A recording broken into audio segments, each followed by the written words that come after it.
Seeds and nuts ஸ்மூத்திக்கு நான் என்னெல்லாம் போடுறேன்னு சொல்லிட்டு பார்ப்போமா?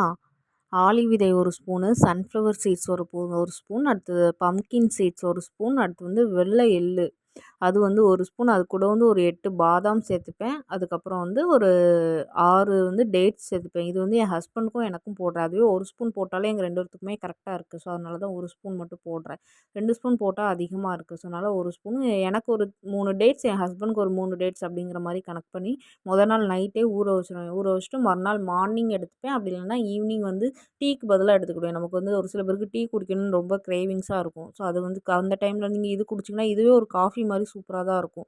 சுகர் எதுவுமே போட வேண்டாம். ஸோ மொதல் நாளே நான் வந்து வெந்தயம், கிராம்பு, பாதாம் இந்த மாதிரி நைட்டே எல்லாமே ஊற போட்டுருவேன்.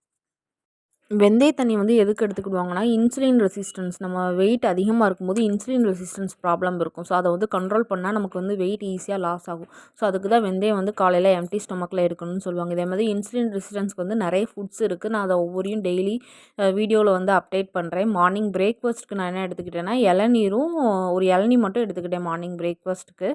ஆஃப்டர்நூன் லஞ்சுக்கு வந்து நெக்ஸ்ட் டே வந்து மீன் வாங்கினது இருந்துச்சு. ஸோ அதை மீன் ஃப்ரையும் மீன் குழம்பும் வச்சுருந்தேன். ஸோ அதை தான் ஆஃப்டர்நூன் லஞ்சுக்கு வந்து நான் எடுத்துக்கிட்டேன். மீன் குழம்பு 2 மீன் குழம்புல உள்ள மீன், அடுத்து ஃப்ரை பண்ண மீன் 2, அடுத்து ஃபைபருக்காக வந்து கேரட் எடுத்துக்கிட்டேன். இதுதான் என்னோடய ஆஃப்டர்நூன் லஞ்ச் பிளேட். அடுத்து நைட்டு டின்னருக்கு வந்து பெசரட்டு தோசை எடுத்துக்கிட்டேன். இந்த பாசி பயிறு உளுந்து மட்டும் போட்டு அரைச்சு மிளகாய் இஞ்சிலாம் போட்டு அரைச்சி பண்ணுவாங்க. இன்ஸ்டன்ட் தோசை சூப்பராக இருக்கும். நிறைய ப்ரோட்டீன் ரிச் ஃபுட் இது.